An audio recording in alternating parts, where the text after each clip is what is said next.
لا حول ولا قوة إلا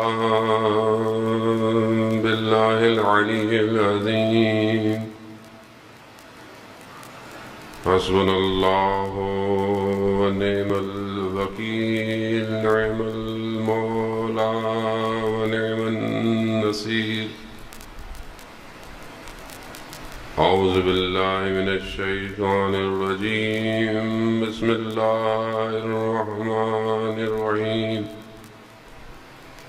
الحمد لله الذي يؤمن الخائفين وينجي الصالحين ويجزع المستكبرين ويهلك ملوكا ويستخلف آخرين. والصلاة والسلام على رسول الثقلين محبوب رب المشرقين والمغربين، جد الحسن والحسين، نبينا سيدنا أبي القاسم محمد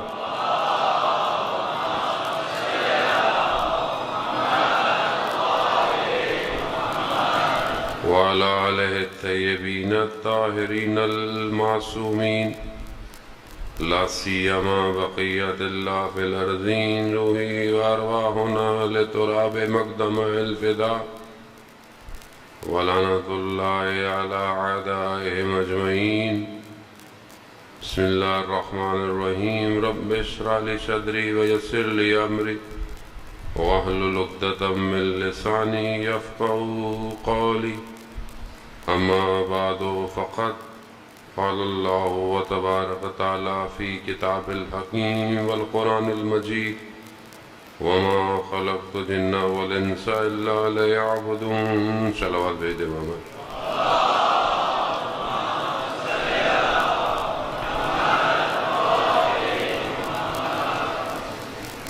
حضرات محترم، ماہ محرم کی پہلی شب ہے. خداوند متعال ہمیں یہ توفیق عطا فرمائے کہ ہم اس محرم میں امام حسین علیہ السلام کے مقصد کو سمجھ سکیں، اور ان ایام میں کہ جو خدا نے ہمیں رزق کے طور پر عطا کیے ہیں، یہ رزق معنوی کہ جو ہر سال آسمان سے دسترخوان کھلتا ہے، اس دسترخوان سے ہم کچھ حاصل کریں، اور پھر روز عاشورہ ہم بھی اپنے آپ کو پاک کر کر امام حسین کے کاروان میں شامل ہو جائیں. اسی لیے ہمیں بہرحال یہ چند دن کوشش کرنی ہے، اور سب نے مل کے کوشش کرنی ہے تاکہ ہم کسی ایک مقام پہ حاصل کریں. خداوند متعال نے انسان کو خلق کیا، اس کے لیے اولیاءوں وصیاؤں کو بھیجا. خدا اپنی مخلوق سے محبت کرتا ہے، اور یہ اس کی محبت ہے کہ وہ نہیں چاہتا کہ اس کی مخلوق جو ہے وہ کسی نقصان میں رہے. پروردگار نے جہاں قرآن میں انسان سے اگر کچھ مانگا بھی ہے تو اس لیے نہیں مانگا کہ خدا کو ضرورت ہے. خدا کو کسی چیز کی ضرورت نہیں، وہ غنی ہے، ہم فقیر ہیں، ہم محتاج ہیں. لیکن کیوں مانگ رہا ہے خدا؟ یہ وہ آیات کہ جہاں پر پروردگار سوال کر رہا ہے، یہ وہ آیات کہ جہاں پر رسول کے ذریعے سے سوال کروایا جا رہا ہے. رسول خدا فرماتے ہیں: قل لا اسألکم، میں تم سے جو سوال کر رہا ہوں کیا ہے؟ کچھ نہیں ہے. میں تم سے کچھ نہیں مانگ رہا سوائے مودت کے. اب یہاں پر بھی جو رسول خدا مانگ رہے ہیں، رسول خدا سائل نہیں ہے. سائل وہ ہوتا ہے جو اپنی حاجت لے کر آتا ہے، مگر رسول خدا کو حاجت کی ضرورت ہے. محبوب ہے، پروردگار ہے، مقصد کائنات ہے، ان کو کس چیز کی ضرورت ہے؟ وہ کیوں لے کر؟ یہ جتنے بھی سوال قرآن کر رہا ہے، خدا کہہ رہا ہے، خدا کو کیا ہے؟ قرض دو. مگر خدا مقروض ہے، خدا نہ خواستہ. خدا کے خزانوں میں کمی ہے کسی چیز کی؟ جو ہمیں دیا ہے وہ بھی خدا نے دیا ہے۔ اس کے پیچھے فلسفہ کیا ہے؟ خدا کیا چاہ رہا ہے؟ پروردگار قرآن میں ارشاد فرماتا ہے سورہ محمد کی آیت نمبر 29 سے، پروردگار کہہ رہا ہے کہ تم میں سے کچھ لوگوں سے خدا جو ہے وہ کچھ مانگتا ہے تو تم بخل نہ کرو، یعنی کنجوسی نہ کرو، اور جو بخل کرتا ہے وہ اصل میں اپنے نفس سے، اپنے آپ سے بخل کر رہا ہے۔ خدا تمہارے مال تم سے نہیں مانگ رہا، بس اللہ کی راہ میں انفاق کرو۔ خدا کہہ رہا ہے میری راہ میں انفاق کرو۔ یہ راہ میں انفاق مانگ رہا ہے۔ کیوں مانگ رہا ہے؟ کیوں سوال ہو رہا ہے؟ کیونکہ وہ ایک در کی طرف لے کے جانا چاہتا ہے، ایک دروازے کی طرف دعوت دے رہا ہے۔ رسول خدا کو پروردگار نے بھیجا، اس لیے انبیاء کو بھیجا کہ مخلوق کو اس دروازے کے ذریعے سے کمال کی طرف لے کے جائے۔ یہ جو سوال رسول کر رہے ہیں وہ بیسیکلی ہمیں دعوت دے رہے ہیں، آؤ ادھر آؤ، میں تمہیں اس پوری دنیا کے شور شرابوں سے بچا رہا ہوں، میں تم سے کچھ نہیں چاہ رہا اور مجھے کچھ نہیں چاہیے، یہ جو میں تم سے مانگ رہا ہوں یہ تمہاری بقا کے لیے ہے۔ یہ جو میں تم سے مودت مانگ رہا ہوں اپنے قربا کی، اپنے گھر والوں کی، یہ تمہاری بقا ہے، اس میں چھوڑ دو، نہ دو محبت۔ کیا ہوگا؟ کیا ہوا؟ کیا ہو رہا ہے؟ کیا ہوگا؟ آپ کے سامنے ہے۔ یہاں یہی ان ساری چیزوں کے پیچھے ہے کہ خدا جب کچھ چاہتا ہے تو وہ انسان کو کمال پہ پہنچانا چاہتا ہے۔ ماہ محرم بھی اسی طرح ایک ریپیٹیشن ہے، ایک تکرار ہے۔ یہ ہر سال آ کر یہی دعوت دے رہی ہے، آؤ دروازہ کھلا ہوا ہے، آؤ خدا تمہیں کسی مقام پر لے کر جانا چاہتا ہے۔ خدا لے کے جانا چاہتا ہے۔ کیسے آؤ؟ کس طرح آؤ؟ آ جاؤ۔ کمال پہ لے کے جانا خود حسین ابن علی کا کام ہے، یہ ہمارا کام نہیں ہے۔ روز عاشور، شب عاشور، کئی لوگ تھے جو آخر میں آئے، وہ کہاں چلے گئے؟ وہ کس مقام پہ پہنچ گئے؟ آج بھی دروازہ کھلا ہوا ہے عزیزان محترم۔ لیکن کیا وجوہات ہے کہ انسان اتنی بڑی دعوت کے باوجود انسان دعوت کو قبول نہیں کر رہا؟ اتنی بڑی دعوت ہے، قرآن مجید پروردگار کی کتاب ہے، محکم کتاب ہے۔ خدا کہتا ہے ہم نے تمہارے لیے واضح بیان کر دیا، اپنی آیتوں کو روشن کیا ہے تمہارے لیے۔ کیوں نہیں سمجھ میں آتی قرآن کی آیات؟ کیوں نہیں انسان سمجھتا؟ کیونکہ قرآن کو اپنے وجود میں پیوست کرنے کے لیے وجود پاک چاہیے، پاک۔ ہر کوئی، خود قرآن کہہ رہا ہے وہ جو حقیقت ہے قرآن ہے، اس کو نہ پہاڑوں نے لیا نہ کوئی اور چیز تحمل کر پائی، وہ قلب پیمبر پر اترا ہے۔ قرآن جو حقیقت ہے اسی کو بہت نیچے لے کر خدا نے اس صحیفے کے ذریعے، یہ جو ہمارے پاس کتاب کی صورت میں ہے، یہ بہت نیچے آیا ہے۔ جو اس کا اصلی ہدف، اصلی جو اس کا ٹیکسٹ ہے،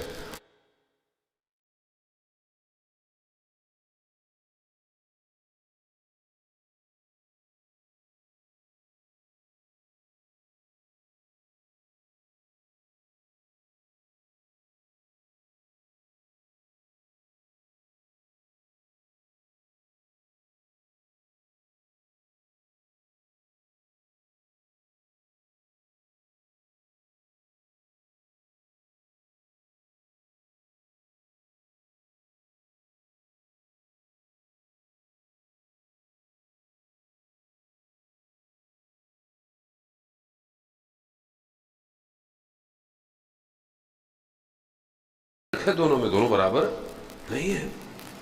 لیکن کتنے پریشان ہیں ہم اپنی اولاد کے لیے کہ یہ قرآن کی تعلیم حاصل کرے، کتنے پریشان۔ ابھی یہیں سے آپ اسکوٹنگ شروع کر دیں، میں تو دیکھیں آتے اس لیے ہوں کہ آپ چیک لسٹ لے کر بیٹھا کریں کہ میں کہاں ہوں، ٹیکس کہاں ہے، میں اپنے آپ کو بھی کہہ رہا ہوتا ہوں، یہ صرف آپ کے لیے نہیں. قرآن کتنا امپورٹنٹ ہے، قرآن کے لیے کتنے اچھے. سستا مولانا کون ہے قرآن پڑھائے گا؟ یہ فری میں کیوں نہیں پڑھاتے مولانا صاحب؟ قرآن پڑھانے کے پیسے کیوں لیتے ہیں؟ او لیول اے لیول کی فیسیں بھر بھر کے دینی ہے ہم نے، بہترین انسٹیٹیوٹ، بہترین. قرآن کیا ہے، ایسی پڑھ لے گا. مسجد کے مولوی بیچارے ٹوپی پہن کے آئیں گے، بیچارے تھوڑی دیر پڑھیں گے، جی آغا صاحب پانی پلا دو مولانا صاحب، چلے گئے. محلے کی باجی قرآن پڑھا دیتی ہیں، ایسی تو سب اپنی باجی سے قرآن پڑھا دو. قرآن اچھی بات ہے، پڑھ لیں قرآن، ٹھیک ہے، اچھی، کم از کم پڑھ تو لیں کسی سے. لیکن اصل قرآن تدبر اور تفکر ہے. قرآن کئی جگہ کہہ رہا ہے یا اولی الالباب، اے عقل مندو، اگر کامیابی چاہتے ہو تدبر تفکر. کتنا تدبر اور تفکر ہے قرآن کے اوپر. مولانا صاحب بولے مولانا صاحب اتنے سارے مسلک ہیں، اتنے ہی ترجمے ہیں قرآن کے. ٹھیک ہے، اگر آپ اسٹریٹ ترجمہ بھی لے لے تو بھی کوئی فرق نہیں پڑتا. آپ کتنی دفعہ قرآن کا ترجمہ پڑھا، کتنی دفعہ اس کو سمجھا، پھر کتنی دفعہ تفسیروں کا مطالعہ کیا. اب آپ بولے مولانا صاحب اگر سب ہم ہی پڑھ لیں تو پھر آپ کو کیوں بلاتے ہیں مجلس پڑھنے کے لیے؟ یار بھائی ہم یہی تو، اللہم صلی علی محمد، ہم یہی چاہتے ہیں کہ جب آپ تفسیر بھی پڑھ لیں گے نا تو مولانا پھر اس سے بھی اوپر کچھ پڑھ کے آئے گا. جب ہم نارمل ٹیکسٹ ہی نہیں پڑھ رہے. اسلام کا اوریجنل ٹیکسٹ کیا ہے؟ اوریجنل ٹیکسٹ قرآن ہے.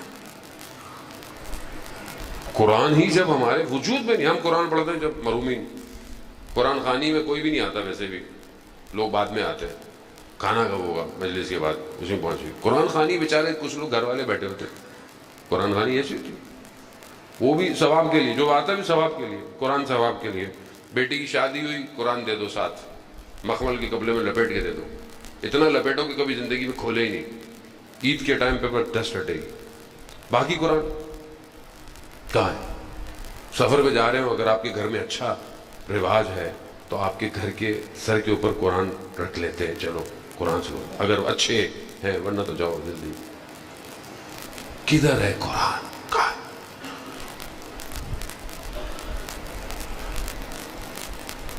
قرآن کو دیکھنا عبادت، سننا عبادت، پڑھنا عبادت. لیکن جب تک یہ تفکر میں، تدبر میں تبدیل نہیں ہوتا، قرآن معاشرے کو ڈرائیو نہیں کرے گا. قاری بہت ہے، قاری امام حسین کے مقابلے میں تھے. ہمارے پاس سب سے پہلا جواب یہی ہے، جب آپ بولے نا قرآن پڑھو، مولانا صاحب وہ تو امام حسین کے سامنے جو لوگ کھڑے تھے قاری تھے قرآن کے، تو کیا کریں؟ قرآن پڑھنا چھوڑ دیں؟ نماز بھی پڑھتے تھے وہ لوگ، بہت سے لوگ اس لیے نماز بھی نہیں پڑھتے. ناطق قرآن جب جنگ میں نیزوں پر خالی ڈبے تھے، وہ قرآن بھی نہیں تھا، اٹھایا، لوگ ہل گئے. مولا قرآن قرآن. بے بصیرتی کا یہی عالم ہوتا ہے جب انسان ولی الزمان سے دور ہو جائے. کیا کہا؟ مولا قرآن اٹھا لیا نیزوں پہ. امام نے فرمایا میں ناطق قرآن ہوں، میری سمجھ میں نہیں آ رہی تمہیں؟ عزیزان محترم، اگر ہم چاہتے ہیں، ان شارٹ بریکٹ کلوز، اگر چاہتے ہیں وقت کے امام تک پہنچے، اگر چاہتے ہیں، آیت اللہ عظمہ بہجت فرماتے تھے رضوان اللہ تعالیٰ علیہ، لوگ کہتے تھے وظیفہ دیں، امام زمانہ کی زیارت کریں. ہر کسی کو وظیفہ چاہیے، وظیفہ والی قوم ہے ہم تو، ویسے بھی وظیفہ دے دیں، امام زمانہ کا زیارت کریں. وہ کہتے تھے کہ اگر امام زمانہ کی زیارت چاہتے ہو تو قرآن کی زیارت کرو.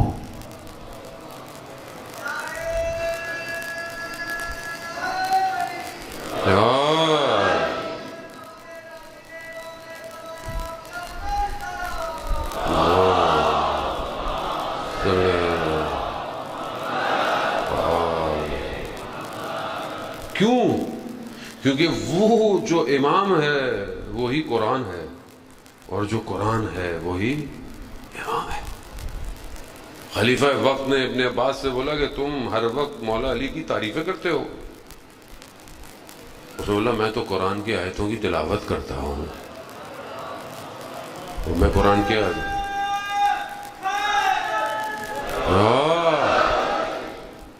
لیکن یہ قرآن پیوست اسی کے وجود میں ہوا جو سمجھ پایا اپنے وقت کے امام کو، ورنہ قاری تو بہت تھے، مگر وہ قاری جس نے سر نیزے پر بھی قرآن کی تلاوت کی، اصلی قاری ذکر الہی ہے، کلام الہی ہے، کلام الہی۔ ہم نہیں چاہتے کہ خدا ہم سے باتیں کرے، ہم نہیں چاہتے۔ اگر چاہتے ہیں کہ خدا آپ سے باتیں کرے، قرآن پڑھیں۔ کتنا ہم لوگ واٹس ایپ، فیس بک کے سٹیٹس، انسٹاگرام کی ریل سب دیکھ رہے ہیں، دنیا جان کتنا دیکھتے ہیں۔ آپ خود سوچیں، آپ کو سوچنے کی بھی ضرورت نہیں ہے ویسے تو، اب تو آپ کا موبائل آپ کو بتا دیتا ہے کہ کتنی دیر آپ نے اسکرین کھولی، کتنی دیر آپ نے یوٹیوب یوز کی ہے، کہ سب آپ کو بتا دیتا ہے۔ خود اس کو کمپیئر کریں اپنے ساتھ کہ کتنا میں یہ نہیں کہہ رہا کہ برا کام کرتا، اچھے کام کرتے ہوں گے، پڑھتے ہوں گے، سارے کام کرتے ہیں، لیکن آپ دیکھیں کہ کتنا دنیا کا ٹیکسٹ پڑھ رہے ہیں اور کتنا خدا کا کلام پڑھ رہے ہیں۔ کہاں ہے؟ پھر آپ کہتے ہیں معاشرہ صحیح نہیں ہو رہا، پھر آپ کہتے ہیں معاشرے میں مشکلات ہیں، مصیبتیں ہیں، لوگ امام کو نہیں، کیسے امام کو پہچانیں گے؟ وہ چیز جو آج موجود ہے اور وہ چیز جو غیبت کے پردے میں ہے، امام جب تشریف لائیں گے تو کون سی چیز کو حاکم کریں گے؟ کون سی چیز کی حکومت ہوگی؟ مولا متقیان حضرت علی ابن ابی طالب علیہ السلام۔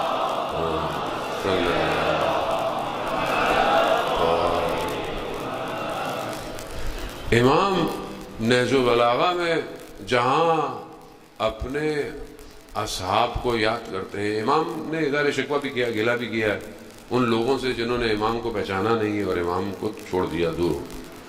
وہیں پر امام جو ہے وہ اپنے اصحاب کو بھی یاد کرتے ہیں جو امام کے صحابی ہیں، اور اس شدت یاد اتنی ہے، امام نے اتنی اس کے ساتھ یاد کیا ہے کہ نہج البلاغہ میں بیان ہے کہ امام نے اپنے انگلیوں کو دانتوں میں دبایا ہے۔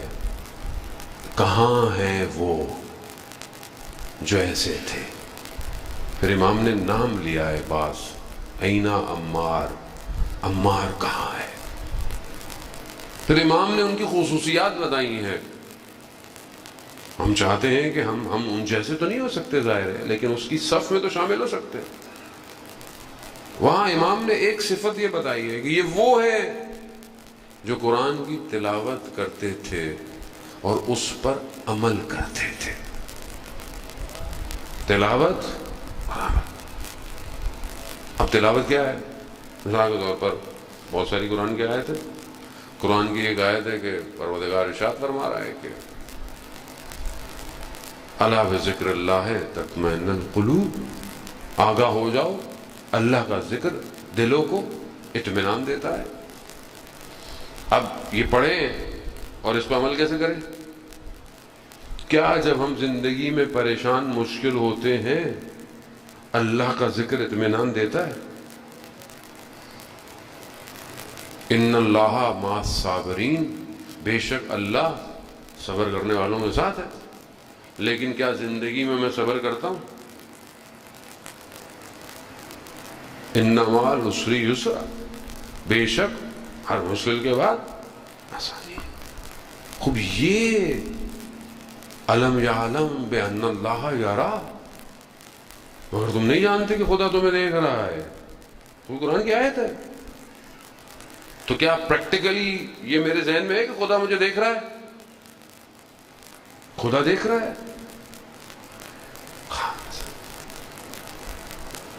خدا کتنا مہربان ہے، رسول خدا حضرت محمد مصطفیٰ صلی اللہ علیہ وسلم صلی اللہ علیہ محمد. رسول خدا جب لوگوں کے درمیان میں تبلیغ پہ گئے تو آپ کو پتا کتنی مشکلات تھیں. لوگ شروع میں رسول خدا کو کتنی تکلیفیں کتنی اذیتیں. رسول خدا نے اپنے آپ کو زیادہ سے زیادہ عبادت میں ڈالنا شروع کر دیا. عبادت زیادہ عبادت کیوں؟ تاکہ میں زیادہ جب کروں تو لوگوں کے وجود میں زیادہ چیزیں داخل ہونا شروع. اتنی رسول خدا نے عبادت کر دی کہ پروردگار کہہ رہا ہے کہ ہم نے رسول قرآن اس لیے نہیں نازل کیا کہ تم مشقت میں پڑ جاؤ. قم اللیل الا قلیلا، اے نبی اتنا مت رات کو کھڑے ہو کہ تمہیں تکلیف ہو جائے. پاؤں سوج جاتے تھے ان کے. کس لیے؟ امت کے لیے. امت کے روایات میں بیان ہوتا ہے، پروردگار جامع سعادات میں بھی ملا نراکی نے اس روایت کو بیان کیا ہے. فرماتے ہیں کہ رسول خدا نے خدا کی بارگاہ میں کہا کہ پروردگار قیامت والے دن میری امت کا جب حساب ہو رہا ہو نا تو میرے علاوہ کسی کو مت دکھانا. اتنی رسول خدا کو امت سے محبت ہے کہ وہ جب ظاہر ہے آپ کو پتا ہے قیامت والے دن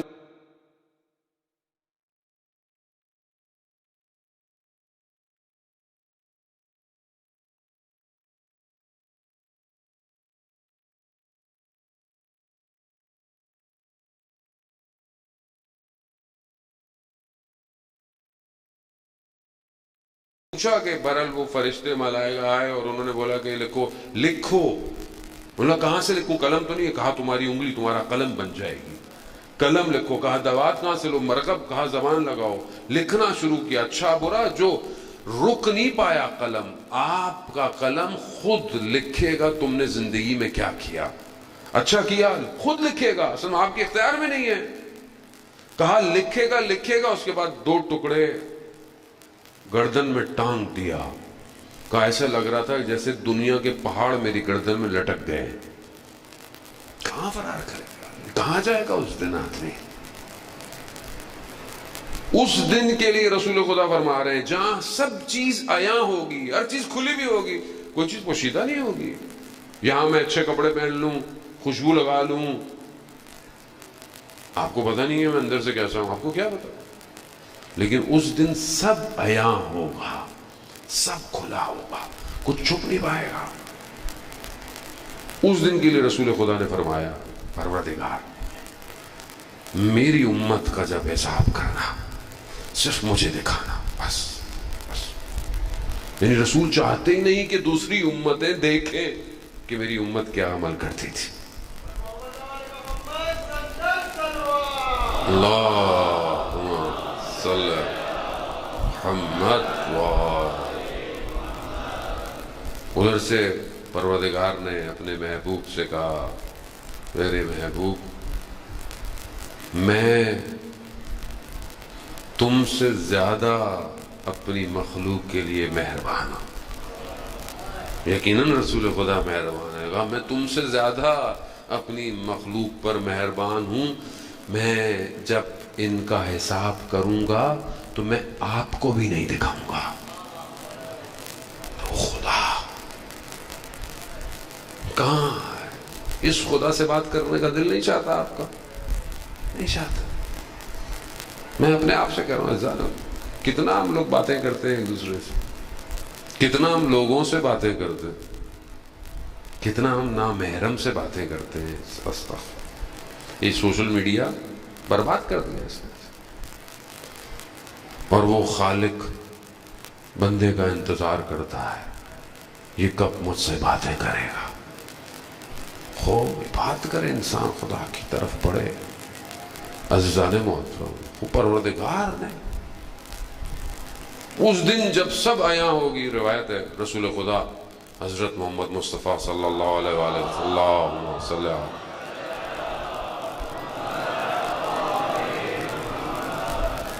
اپنی بیٹی کے گھر آئے، دیکھا کہ بیوی پریشان ہے. کہا فاطمہ آپ کیوں پریشان ہیں؟ کہا بابا مجھے قیامت کا منظر پریشان کیے ہوئے. کہا آپ کو کیسی پریشانی؟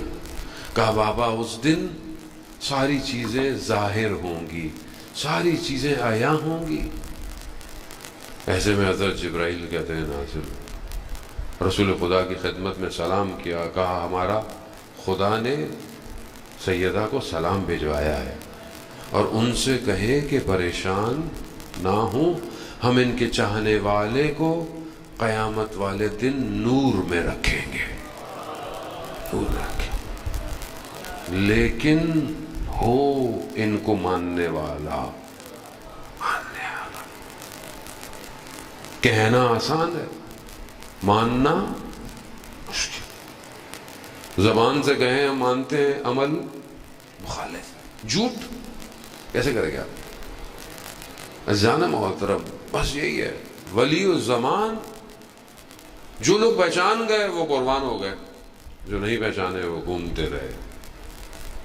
آج جس دور میں ہم زندہ ہیں یہ دور بہت پیچیدہ ہے.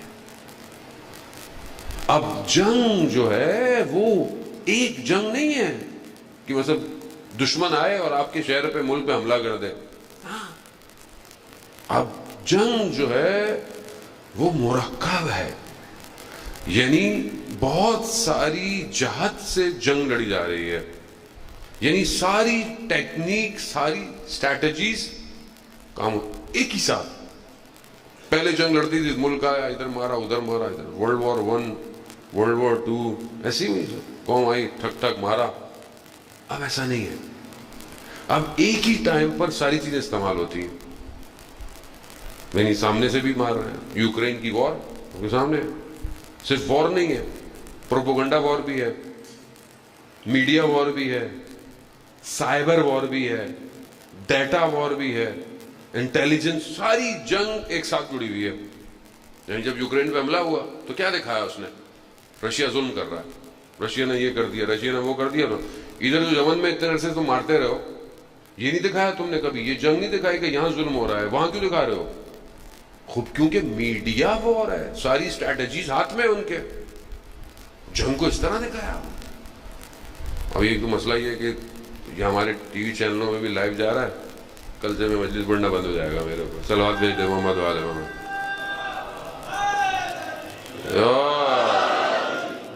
مسئلہ ہے کیونکہ قوم کا اصل میں شعور کا لیول ایک لیول ہے نا، اور ہم چاہتے ہی نہیں لیول اوپر نیچے ہو، تو اس لیے کیمرے ہر جگہ آ جاتے ہیں. مولانا صاحب دیکھ کے خیال کر کے وہی رہنے دے جو ہم لوگ ہیں. تو اسٹریٹجی اس ٹائم مکس ہے، سائبر وار ہے. اب ایک ساتھ نہیں ہو، کہیں جنگ ہو رہی ہوتی ہے، جو جنگیں ابھی آس پاس ہوئیں اس میں کیا ہے؟ اس میں یہ نہیں ہے کہ ایک آدمی مار رہا ہے، وہ اوپر ڈرون سے دیکھ رہا ہے دشمن کہاں کھڑا ہوا ہے، ڈیٹا ایکسٹریکٹ ہو رہا ہے. داعش سے جو جنگ جیتی ہے وہ کیسے جیتی ہے کہ ان کے اپنے ڈرون اڑ رہے تھے ہواؤں میں، اور وہ ان کی اپنے ڈرون ان کے اپنے اوپر تھے، ان کو ہائی جیک کیا ہے. جو تصویریں وہ خود دکھا رہے تھے وہ ادھر نظر آ رہی تھی. جنگ اب تبدیل ہو گئی ہے. جس کے پاس زیادہ ڈیٹا ہے وہ جیت جائے گا، جس کے پاس زیادہ انفارمیشن ہے وہ جیت جائے گا. دشمن کو سمجھیں آپ. جب تک آپ کو اپنے زمانے کا دشمن سمجھ میں نہیں آئے گا، آپ وقت کے حسین کے ساتھ نہیں کھڑے ہو سکتے. آپ بولے تاریخ پڑھ کے گھر چلے جائیں، ہسٹری پڑھ کے گھر چلے جائیں، یہ واقعہ سنائیں گھر چلے جائیں، مولانا چلے جائیں، خیبر سنائیں، خندق سنائیں، خدا حافظ مولانا صاحب کیا مجلس پڑھی گی، واہ واہ واہ زبردست زبردست. آپ واہ واہ کر کے گھر چلے جائیں، مولانا موٹا سا لفافہ لے کے اپنے گھر چلے جائیں گے. ولی الزمان تنہا ہے، تنہا رہے گا. اسے حر چاہیے زمانے کے، اور اس کے لیے دشمن کو پہچاننا پڑے گا. آپ کو صف میں کون ہے، کیسے لڑنا ہے، کیسے تیار کرنا ہے. وہ مسلمان ہے آفٹر آل، چاہے سنی ہو جو شیعہ ہو، اس سے کوئی فرق نہیں پڑتا. اور سب کا ایمان اور عقیدہ ہے کہ اسلام دنیا پہ حاکم آ کے رہے گا، آ کے رہے گا. کیسے، کب، کیوں؟ ہمیں اپنا حصے کا رول پلے کرنا ہے بس. آپ اپنا حصے کا رول پلے کر دیں، آپ کی سٹوری ختم. نیکسٹ. آپ یہ سوچتے رہے کیسے ہوگا، کیا ہوگا مولانا، میں کیوں کروں، میں اپنی زندگی انجوائے کروں، مجھے کیا ضرورت ہے دنیا میں کیا آ رہا ہے. تو پھر یہ ایسے ہی ہے جیسے کوئی مردہ لاشیں چل رہی ہیں، انہیں کوئی فرق نہیں پڑتا معاشرے میں برائی ہو رہی ہے، گناہ ہو رہا ہے، ظلم ہو رہا ہے، ہونے دو. اجزانے اس طرح کربلا نہیں پہنچ سکتے. ولی الزمان تک پہنچنے کے لیے پہلے جہاں میں نے کل آپ کی خدمت کیا کہ اپنی ذات سے باہر آنا پڑے گا، وہاں اس وادی میں داخل ہونا ہے، وہ وادی جو امام کی وادی ہے، جو امام کا ملک ہے. اس میں جو چلا جاتا ہے اس کے لیے پھر کوئی چیز رکاوٹ نہیں ہے، اس کے لیے پھر کوئی چیز، اس کے لیے پریشانی نہیں ہے. وہ دیکھ چکا ہوتا ہے، اسے نظر آ رہا ہے آگے کیا ہو رہا ہے. شب عاشور امام نے ایسے نہیں کہا صرف کہ مطلب جاؤ چلے جاؤ کچھ مسئلہ نہیں ہے، بیعت ہٹا دی جاؤ، نہیں، کیونکہ دیکھ چکے تھے کہ یہاں موت نہیں ہے، یہاں حیات ہے، حیات. اور جو حیات کو دیکھ لے اسے پھر کوئی نہیں روک سکتا. کوئی روک پایا آج تک؟ دنیا، قومیں مر گئیں، مگر کیا ذکر حسین ابن علی ختم ہوا؟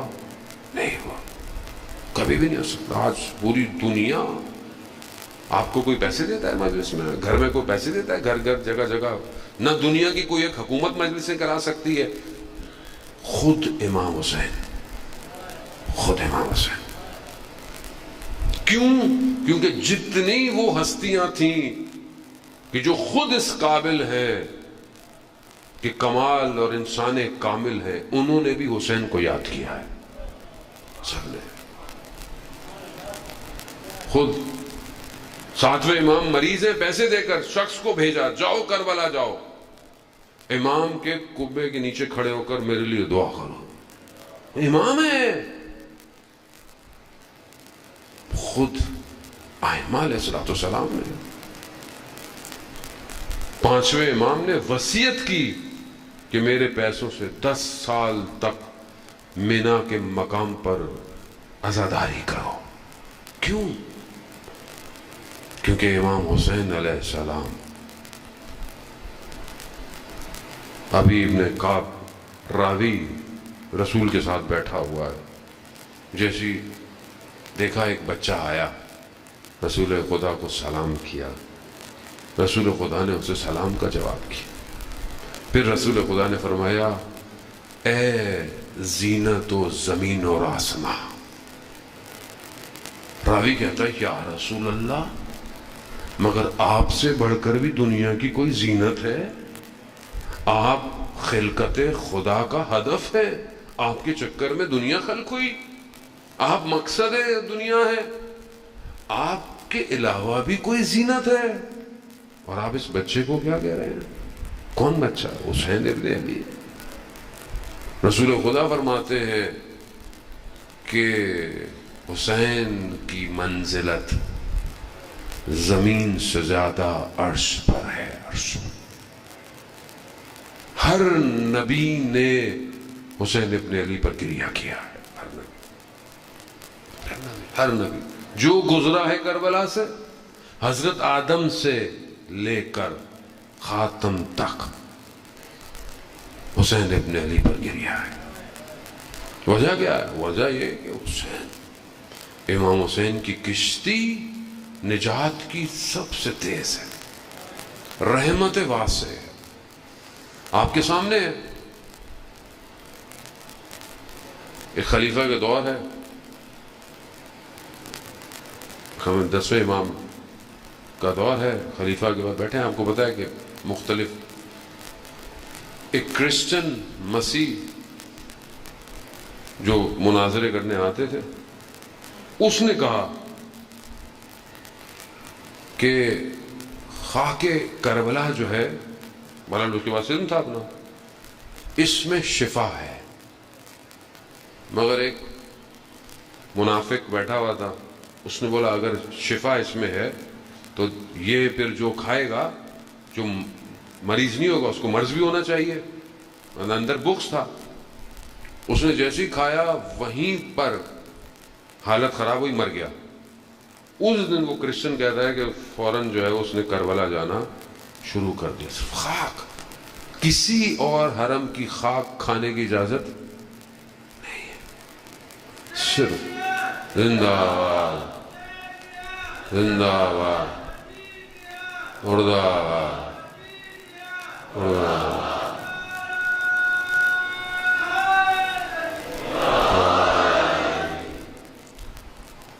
بہرحال یہ انتظامیہ کو چاہیے کہ آپ کے نیشنل ٹی وی پروگرام جا رہا ہے تو نعروں کو بھی پتہ نہیں کس کو کب ناراضگی ہو جائے تو اس کا خیال رکھیے گا.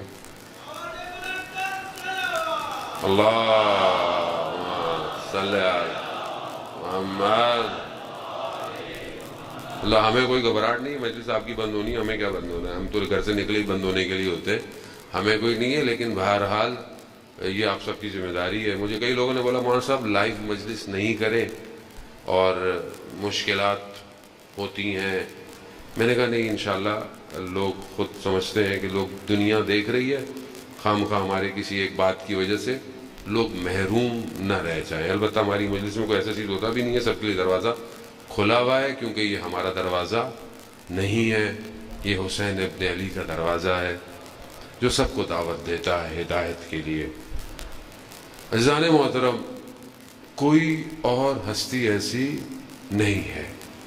کتنے بڑے بڑے لوگوں نے کہا کہ کاش ہمارے پاس حسین کا پرچم ہوتا. بہت بڑا کرسچن کا فادر تھا, کہا کہ اگر ہمارے پاس حسین ابن علی ہوتے تو ہم پوری دنیا کو مسیح کر چکے ہوتے. خود گاندھی جو ہے وہ کہتا ہے میرے پاس 72 ہوتے تو میں سب کچھ فتح کر لیتا. لیکن افسوس کہ جن کے پاس ہیں, ہم آپس میں ختم ہو گئے, ہم دوسروں کو کیا بلاتے دعوت کے لیے. تو اس لیے یہ وادی بہت بڑی وادی ہے, دل کھول کے آئیں, ذہن کو کھول کر اس میں داخل ہوں.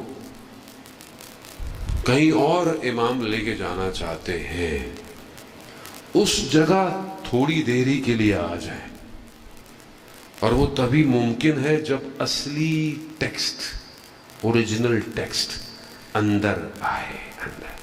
میری باتوں میں کوئی اتنا اثر نہیں ہے. قرآن پڑھیں, رکیں, ترجمہ پڑھیں, سمجھیں. جو 10 آیتیں کم سے کم پڑھتا ہے وہ غافل. ریکمنڈڈ 50 آیتیں ہیں ڈیلی کم سے کم. آیت اللہ نقود کی اصفہانی فرماتے تھے فجر بین طلوع ہے, یعنی جب صبح صادق سے لے کر جب سورج نکلتا ہے, قضا فجر جب ہو جائے, یہ 1-1.25 گھنٹے کا ٹائم. کہا یہ بہترین وقت ہے, اس میں تاکیبات, قرآن کی تلاوت. ہم تو الارم تب لگاتے ہیں, قضا کتنے بجے ہو رہی ہے, آخری ٹائم بتا دیں, اجڑے اٹھیں گے. تبھی تو زندگی میں پریشانی ہے زنے مت. مجھے آپ بتائیں, کچھ تو لیں جو اتر رہا ہے, اتر رہا ہے. صرف آپ سمجھتے ہیں اولیاء کے اوپر اترتا ہے, سب کے اوپر اترتا ہے. لیکن کیونکہ یہاں رن وے ہے ہی نہیں, کراچی کی سڑکوں کی طرح سب ٹوٹا پھوٹا ہے, ہر جگہ گڑھا ہے, تو کہاں اترے کوئی. صاف کریں, صاف, اس کو اسٹریٹ کریں. صرف خدا, بس بولیں خدا کے لیے, انفاق کریں خدا کے لیے, ناراض بھی ہو تو خدا کے لیے. اپنی وجہ سے ناراض نہ ہو, بہن بھائیوں سے ناراض, ماں باپ سے ناراض, دوست سے نہ ہنسے خدا کے لیے. عزیزان مت, روئیں خدا کے لیے. تب یہ آپ یقین کریں, آپ قرآن کھولیں گے, آپ کو لگے گا خدا آپ سے بات کر رہا ہے. قرآن بات کر رہا ہے, آپ سے بات کر رہا ہے. پھنس جائیں گے ایک ہی آیت پہ, رک جائیں گے ایک ہی آیت پہ, رک جائیں گے, بات کرے گا, زندگی میں لے کر آئے قرآن. تب آپ کو لگے گا کہ زندگی کیا ہے. ہر دفعہ بڑے بڑے مفسرین، ہم تو بہرحال چھوٹے طالب علم ہیں، کہا جب بھی قرآن کی ایک ہی آیت کو بھی کئی دفعہ پڑھا، ہر دفعہ نئے معنی دیتی تھی، ہر دفعہ۔ کب پڑھیں گے ہم تفسیر؟ تفسیر کب پڑھیں گے زندگی میں؟ کب پڑھیں؟ اب تو اتنا آسان ہو گیا ہے، میں جوانوں سے کہہ رہا ہوں، سوشل میڈیا پہ ابھی ہم نے بھی، ہمارے دوستوں نے زحمت کی، 7 منٹ کی ڈیلی ویڈیو ہے، 7 منٹس تفسیر کی، 7 منٹ، ہفتے میں 6 ویڈیو ہیں، ایک دن کوئز ہوتا ہے، تاکہ جو آپ نے پڑھا ہے اس کو ٹیسٹ لے لیں، ہم تھوڑا ٹیسٹ بھی تو لینا ہے۔ 3 سال سے 5 سال میں ایک تفسیر آپ کی ختم ہو جائے گی۔ 7 منٹ نہیں ہے ہمارے پاس، آپ یقین کریں نہیں ہے زندگی میں۔ کیسے امام زمانہ تک پہنچے مجھے آپ بتائیں۔ مولا منتقیان کہہ رہے ہیں کہ یہ وہ تھے جو قرآن پڑھتے تھے اور اس پر عمل کرتے تھے۔ عزیزان محترم، یہی تھے جن کے وجود نے امام کی باتوں کا اثر لیا، کیونکہ ہم عادت ہے۔ کئی لوگ امام کے ساتھ شامل ہوئے، کئی لوگ آئے، بہرحال وقت بہت تیزی سے اپنی ساتھ ہے، مجھے تو خیر پتہ بھی نہیں چلتا، آپ اتنے غور سے ماشاءاللہ سن رہے ہوتے ہیں، مجھے خود نہیں پتہ چلتا۔ عزیزان محترم، کیا وجہ تھی کہ کئی لوگ رک نہ پائے؟ ہمارے استاد داداشی کہ خدا انہیں صحت اور سلامتی عطا فرمائے، کہتے ہیں کہ حر جہاں کچھ وجوہات ہیں، وہاں حر کے وجود نے کیسے یہ سب قبول کیا، کیسے روکا امام کو، امام کے رخ کو روک دیا، امام کی سواری کو، لگام کو پکڑا۔ میرے امام نے کہا حر تیری ماں تیرے غم میں بیٹھے، مگر حر نے جواب نہیں دیا۔ حضرت حر نے کیا کہا؟ کیا کہا؟ کہا کہ آپ کی والدہ کا جو مقام ہے، میں یہ بات آپ کو نہیں کہہ سکتا۔ کیا وجہ تھی کہ اندر سے یہ بات نکلی؟ اس کا مطلب ہے کہ اندر پاکیزگی تھی۔ کیسے تھی؟ ہمارے استاد کہتے ہیں کہ یہ جب کوفہ میں، ظاہر ہے کوفہ کا شجاع ترین شخصوں میں سے ہے، تبھی تو لشکر کا سردار ہے، کہا جب یہ کوفہ میں تھا تو اس کا جو استاد تھا جو اس کو قرآن کی تفسیر کا درس دیتا تھا، وہ اہل بیت کا ماننے والا تھا۔ قرآن اندر پیوست ہوتا ہے، جو جوان قرآن کی تلاوت کرتا ہے، روایات ہے، قرآن اس کے گوشت میں پیوست ہو جاتا ہے۔ کٹتی رہیں گردنیں، لا الہ الا اللہ، کچھ نہیں ہوا۔ کیوں آج تک آپ سلام کرتے ہیں؟ سب کرتے ہیں، مگر زندہ ہے، لیکن قرآن کہہ رہا ہے زندہ ہے۔ گمان نہ کرو، وجود سامت قرآن اور ناطق قرآن سے پیوست ہوا تھا۔ شب عاشور خیموں میں قرآن کی تلاوتوں کی آوازیں تھیں۔ ولی الزمان تک آسان نہیں تھا پہنچنا، حر جیسے پہنچا۔ شب عاشور حر ٹہل رہا ہے، بے چین ہے، پریشانی، کیا پریشانی ہے؟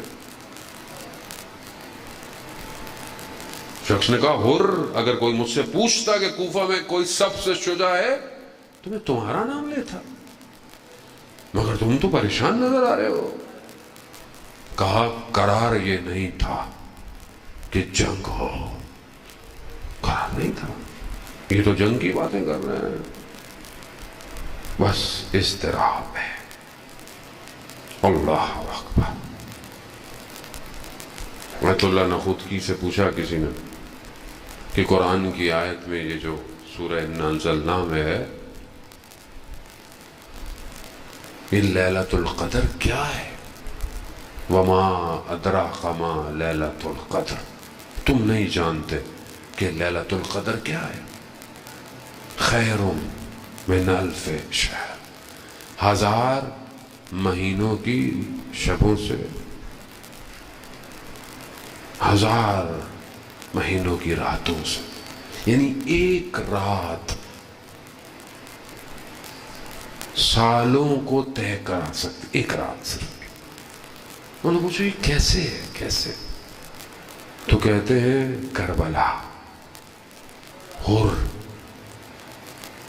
کہا لیلۃ القدر کی تفسیر فاطمہ ہے، سیدہ، احترام کیا بی بی کا۔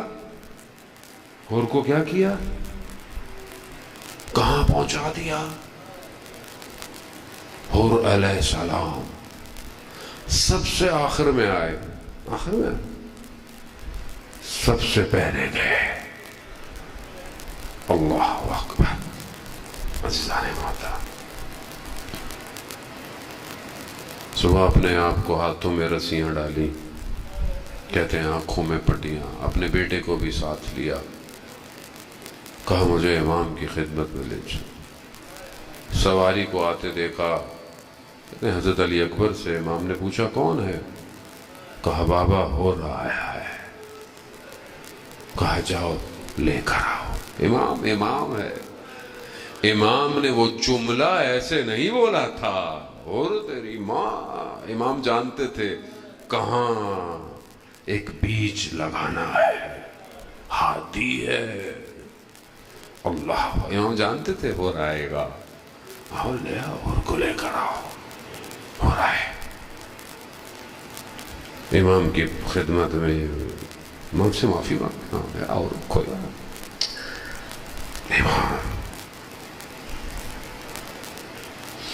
حر نے کہا مولا مجھے اجازت دے میں اہل حرم سے معافی مانگ لوں۔ حر خیموں کے باہر گیا، بیٹھ گیا اور کہا مجھے معاف کر دیجئے گا۔ وجہ بنی نا رکنے کی، کہا مجھے معاف کر دیجئے گا، قیامت میں میرا شکوہ مت کیجئے۔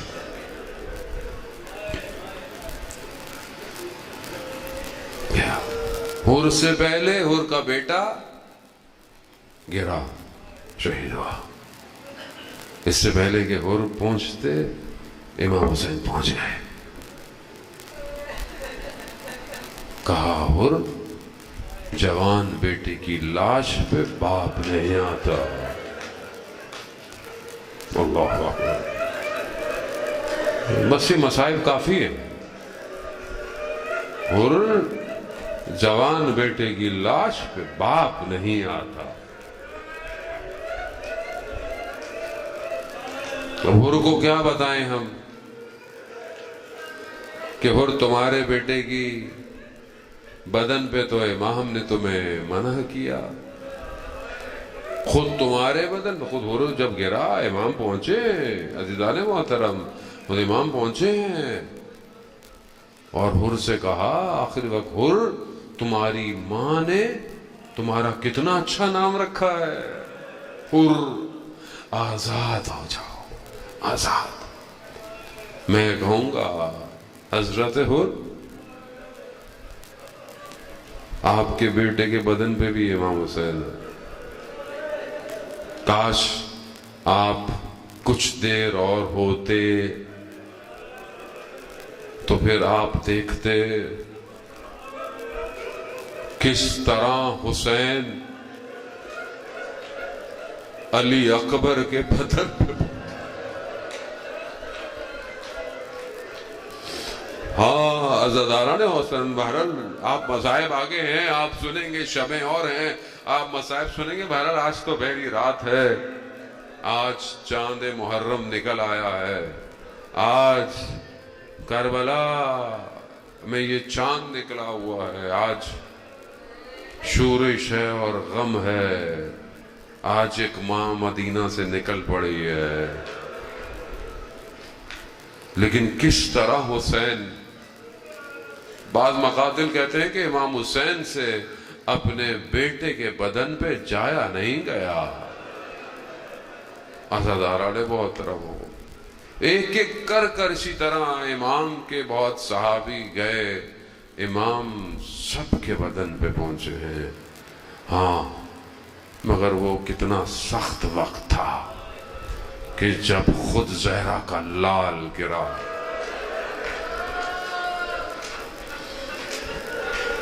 کوئی نہیں ہے، شاید ایک آواز آئے. ایک ماں مدینہ سے جو چلی تھی وہ عصر عاشور اپنے بیٹے کے بدن پر. الا لعنت اللہ علی القوم الظالمین.